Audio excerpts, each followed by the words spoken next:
Hello everyone. आज का हमारा टॉपिक है ऑर्गेनाइजेशनल इफेक्टिवनेस। तो सबसे पहले समझते हैं कि ऑर्गेनाइजेशनल इफेक्टिवनेस क्या होता है। So organisational effectiveness is the extent to which an organisation achieves its goals with the given resources and means. तो कोई भी ऑर्गेनाइजेशन जो उसका रिसोर्सेस है और मीन्स है उसको यूज करके अपना गोल्स अचीव कर ले रहा है, तो that means that organisation is highly effective. वो काफी इफिशिएंट और इफेक्टिव ऑर्गेनाइजेशन है। और जो ऑर्गेनाइजेशनल इफेक्टिवनेस है वो ये शो करता है कि कोई भी ऑर्गेनाइजेशन अच्छा परफॉर्म कर रहा है, गुड परफॉर्मेंस दे रहा है, उनके जो एम्प्लॉयज है, जो मेंबर्स है ऑर्गेनाइजेशन के, उनका प्रोडक्टिविटी अच्छा है, फाइनेंशियल सक्सेस है कोई भी ऑर्गेनाइजेशन का, एंड जो भी duties and obligations organisation create कर रहा है वो इफेक्टिवली फॉलो हो रहा है। ठीक है, ऑर्गेनाइजेशन में वो प्रॉपरली कॉन्स्टिट्यूट हुआ है और उसको जो एम्प्लॉयज है, कस्टमर्स है, सप्लायर्स है, सब लोग अच्छे से फॉलो भी कर रहे हैं। और ये both internal and external environment में इफेक्टिव ऑर्गेनाइजेशन, यानी कि इंटरनली भी वो इफेक्टिव है अमंग इट्स एम्प्लॉयज, और एक्सटर्नली भी यानी कि कस्टमर्स, सप्लायर्स, गवर्नमेंट एजेंसीज और जो जनरल पब्लिक है उसके टूवर्ड्स भी रिलेशनशिप अच्छा है ऑर्गेनाइजेशन का, और इस वजह से वो काफी इफेक्टिवली मैनेज हो रहा है कोई भी ऑर्गेनाइजेशन का। तो यही सारा फैक्टर्स है जो शो करता है कि ऑर्गेनाइजेशन का इफेक्टिवनेस है या नहीं, या वो कितने एक्सटेंट तक वो इफेक्टिव है। आगे देखते हैं इफिशिएंसी एंड इफेक्टिवनेस। सो ये क्या होता है इफिशिएंसी एंड इफेक्टिवनेस, क्या दोनों सेम है या दोनों डिफरेंट है? सो ये दोनों टर्म्स डिफरेंट है। इफेक्टिवनेस हमने देखा कि ये डिग्री है to which operative goals have been attend, यानी कि ये दिखाता है कि कितने एक्सटेंट तक कोई भी ऑर्गेनाइजेशन अपना गोल्स को अचीव कर रहा है। अगर वो गोल्स अचीव कर रहा है, अगर जो बिजनेस का परफॉर्मेंस है, overall business performance is very high, तो ऑर्गेनाइजेशन जो है वो इफेक्टिव रहेगा।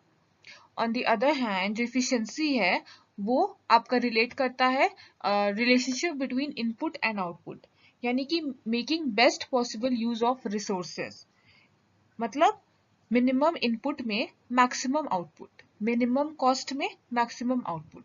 जो रॉ मटेरियल्स, जो लेबर कॉस्ट यूज हो रहा है ऑर्गेनाइजेशन में वो कम होगा, और उसी में उन लोग ज्यादा आउटपुट प्रोड्यूस कर रहा होगा। ठीक है, मैक्सिमम आउटपुट और गुड क्वालिटी आउटपुट।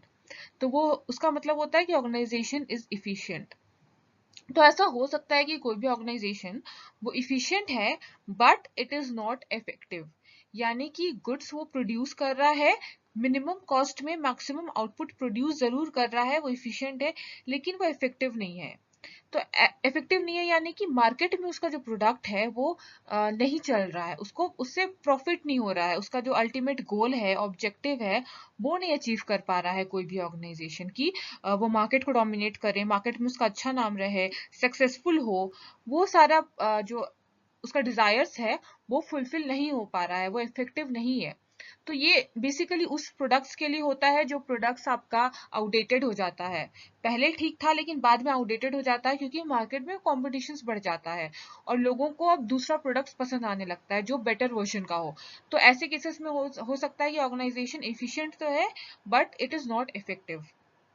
और दूसरा केस में ऐसा हो सकता है कि ऑर्गेनाइजेशन इफेक्टिव है but may not be efficient, यानी कि मार्केट में उसका बहुत अच्छा, लोग रिस्पॉन्स बहुत अच्छा है, अल्टीमेट जो उसका गोल है, ऑब्जेक्टिव्स है, वो फुलफिल हो रहा है, वो उसका जो ओवरऑल बिजनेस परफॉर्मेंस है वो अच्छा हो रहा है, बेटर आउटकम हो रहा है, सक्सेसफुल रिजल्ट्स उसको मिल रहा है, लेकिन वो ऑर्गेनाइजेशन इफिशिएंट नहीं है, यानी कि वो मिनिमम इनपुट में मैक्सिमम आउटपुट नहीं कर रहा है।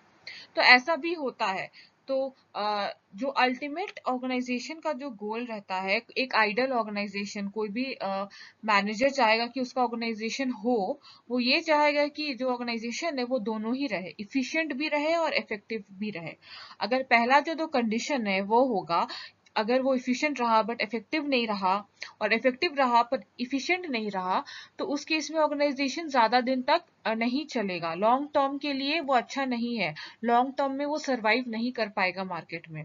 तो अगर लॉन्ग टर्म के लिए देखना है तो फ्यूचरिस्टिक अप्रोच होना होगा कोई भी ऑर्गेनाइजेशन को, और उसके जो मैनेजर्स है उसको। तो उसके लिए कोई भी ऑर्गेनाइजेशन के लिए जरूरी है कि वो बहुत इफिशिएंट रहे एंड इफेक्टिव रहे। नेक्स्ट है अप्रोचेस टू मेजर इफेक्टिवनेस। तो 4 अप्रोचेस है जो मेजर करता है कि ऑर्गेनाइजेशन कितना इफेक्टिव है। पहला है गोल अप्रोच। तो गोल अप्रोच बेसिकली ये दिखाता है कि जितने डिग्री तक कोई भी ऑर्गेनाइजेशन अपना गोल्स को अचीव कर रहा है, उतने ही डिग्री तक वो इफेक्टिव है। यानी कि अगर ऑर्गेनाइजेशन अपना गोल्स अचीव कर रहा है अच्छे तरीके से, यानी कि ऑर्गेनाइजेशन इज इफेक्टिव।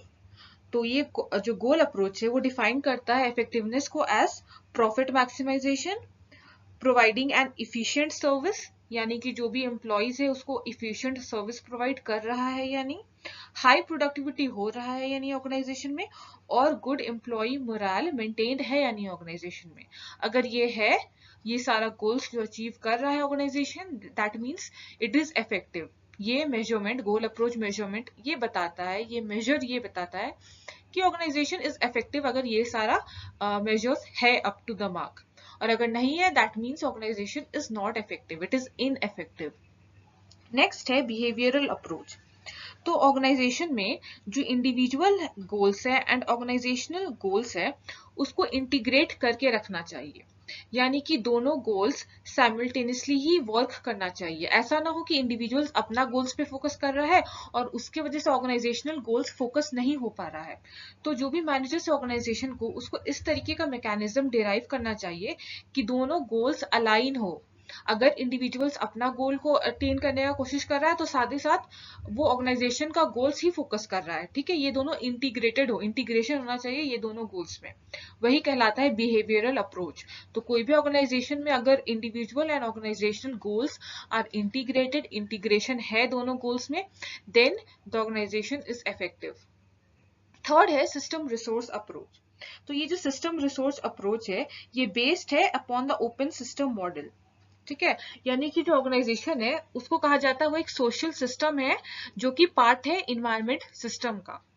और इन्वायरमेंट और ऑर्गेनाइजेशन दोनों ही एक दूसरे पे इंटरडिपेंडेंट है, यानी कि इन्वायरमेंट डिपेंड करता है ऑर्गेनाइजेशन पे and organisation depends on the environment. मतलब ऑर्गेनाइजेशन जो है वो इनपुट्स लेता है इन्वायरमेंट से, उसको कन्वर्ट करता है आउटपुट्स में, देन वो आउटपुट जो है वो रिटर्न करता है वो इन्वायरमेंट को ही, वो इन्वायरमेंट के लिए ही आउटपुट्स को, इनपुट को कन्वर्ट करता है आउटपुट में। तो ये जो इफिशिएंट मैनर में अगर ये चीज कर रहा है ऑर्गेनाइजेशन और कंटिन्यू कर रहा है इन्वायरमेंट को कंट्रीब्यूट करने में, तो ये जो सिस्टम रिसोर्स अप्रोच है वो अच्छी तरीके से अटेम्प्ट किया जा रहा है ये सिस्टम रिसोर्स को, और ऑर्गेनाइजेशन इज इफेक्टिव। नेक्स्ट है स्ट्रैटेजिक कॉन्स्टिट्यूएंसीज अप्रोच। तो ये जो स्ट्रैटेजिक कॉन्स्टिट्यूएंसीज अप्रोच है इसमें यही चीज है कि ऑर्गेनाइजेशन अपना जो भी टेक्निक्स है, जो स्ट्रैटेजीज है वो अच्छे से अप्लाई कर रहा है या नहीं ऑर्गेनाइजेशन में। और ये जो अप्रोच है वो इंटीग्रेट करता है गोल अप्रोच को, जो पहला अप्रोच है गोल अप्रोच, और सिस्टम रिसोर्स अप्रोच को। तो ऑर्गेनाइजेशन बेसिकली प्रॉपरली स्ट्रैटेजीज जो बनाया हुआ है ऑर्गेनाइजेशन का, जो पॉलिसीज और प्रोसीजर्स बनाया हुआ है, वो उसको इंश्योर करना है ऑर्गेनाइजेशन को कि वो अच्छे से फॉलो हो बाय द पीपल जो ऑर्गेनाइजेशन में है उससे भी, और जो लोग हैं जो इम्पोर्टेंट ऑर्गेनाइजेशन के लिए, जैसे कि ओनर्स हो गए, मैनेजर्स हो गए, एम्प्लॉइज, कस्टमर्स, सप्लायर्स, गवर्नमेंट, वो लोग भी इफेक्टिवली मैनेज हो रहे हैं या नहीं। ठीक है, अगर कस्टमर्स अपसेट है यानी कि ये जो स्ट्रैटेजिक कॉन्स्टिट्यूएंसीज अप्रोच है वो अच्छे से फॉलो नहीं हो रहा है, तो कस्टमर्स, गवर्नमेंट, सप्लायर्स, ये सब भी आता है आपका एज अ मेजर। अगर ये सब चीज भी प्रॉपरली मेंटेन्ड है, इफेक्टिवली यूज हो रहा है ऑर्गेनाइजेशन से, प्रॉपरली स्ट्रैटेजीज मेंटेन्ड है एंड कंट्रोल किया जा रहा है अच्छे से सारा चीज within the organisation as well as outside the organisation, जो भी फैक्टर्स अफेक्ट करता है ऑर्गेनाइजेशन को वो सारा भी मेंटेन किया जा रहा है, तो ऑर्गेनाइजेशन इज इफेक्टिव। आगे देखते हैं फैक्टर्स अफेक्टिंग ऑर्गेनाइजेशनल इफेक्टिवनेस। तो पहला है causal factors. Causal factors basically independent variables होता है जो कि ऑर्गेनाइजेशन चेंज कर सकते हैं अपने नीड्स के अकॉर्डिंग, क्योंकि इन्वायरमेंट जो है वो डायनेमिक इन नेचर है, ठीक है, इन्वायरमेंट भी चेंज होता रहता है, अपडेट होता रहता है। तो मैनेजमेंट जो है वो भी ऑर्गेनाइजेशन जो कॉजल फैक्टर्स है उसको चेंज कर सकते हैं फ्रॉम टाइम टू टाइम। और जो मेजर कॉजल फैक्टर्स या वेरिएबल्स है ऑर्गेनाइजेशन का, वो है strategy, technology, people, structure, management का पॉलिसीज, प्रोसीजर्स, ये सारा आ जाता है कॉजल फैक्टर्स में। नेक्स्ट है इंटरवीनिंग क्राइटेरिया। तो जो इंटरवीनिंग क्राइटेरिया है वो मोस्टली इंटरनली फोकस्ड रहता है, और ऑर्गेनाइजेशन इंटरवीनिंग क्राइटेरिया को लेकर जज कर सकते हैं कि जो भी ऑर्गेनाइजेशन है वो अपना एंड रिजल्ट को मीट करेगा या नहीं, ठीक है। और ये रिफ्लेक्ट करता है ऑर्गेनाइजेशन के इंटरनल स्टेट को, कि ऑर्गेनाइजेशन का इंटरनल स्टेट, इंटरनल कंडीशन कैसा है। तो इंटरवीनिंग क्राइटेरिया में आपका आ जाता है प्रोडक्ट रिलेटेड क्राइटेरिया, जिसमें आता है प्रोडक्ट का क्वालिटी, परफॉर्मेंस, कॉस्ट, प्राइस। फिर कस्टमर रिलेटेड क्राइटेरिया आ जाता है सर्विस, सेटिस्फैक्शन, लॉयल्टी। फिर आता है पर्सनल रिलेटेड क्राइटेरिया, जैसे कि retaining human talent, personal abilities, skills, motivation and attitudes to work. तो ये सारे के बेसिस पे प्रोडक्ट, कस्टमर, पर्सनल, ये सारे skills, quality, service satisfaction, customer service satisfaction, ये सारे से रिलेटेड जो ऑर्गेनाइजेशन है वो अपना जो इंटरनल स्टेट है उसको जज कर सकता है। अगर ये सारा अच्छे से मेंटेन है मतलब ऑर्गेनाइजेशन इफेक्टिव है, ठीक है। और ये सारा फैक्टर्स अगर नहीं है, ठीक प्रॉपरली नहीं वर्क कर रहा है, ये सारा फैक्टर्स, ये सारा criterias up to the mark नहीं है, तो वो ऑर्गेनाइजेशनल की जो इफेक्टिवनेस है उसको अफेक्ट करेगा, नेगेटिव वे में अफेक्ट करेगा। नेक्स्ट है एंड रिजल्ट क्राइटेरिया। और हाँ, इंटरवीनिंग क्राइटेरिया में ये भी है कि अगर ऑर्गेनाइजेशन को इंटरवीनिंग क्राइटेरिया चेंज करना है तो उसको पहले कॉजल फैक्टर्स को चेंज करना पड़ेगा, फिर वो इंटरवीनिंग क्राइटेरिया को चेंज कर सकता है। लास्ट है and result criteria. So and result criteria basically आपका दिखाता है ऑर्गेनाइजेशन का एंड रिजल्ट क्या है, ठीक है, वो फेलियर है या सक्सेस है।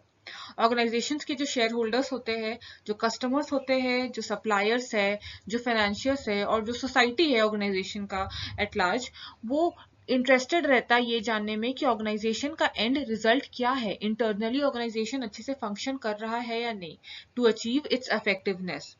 तो जो एंड रिजल्ट है वो आपका ग्रुप किया गया है 4 कैटेगरीज में। पहला है rate of growth, then profitability, shareholder value and social performance, ठीक है। तो ये सारा क्राइटेरियाज ये डिटरमाइन कर सकता है कि एंड रिजल्ट क्या है ऑर्गेनाइजेशन का, और अगर वो सक्सेस है that means organisation is highly effective. So that's all about organizational effectiveness. Thank you everyone.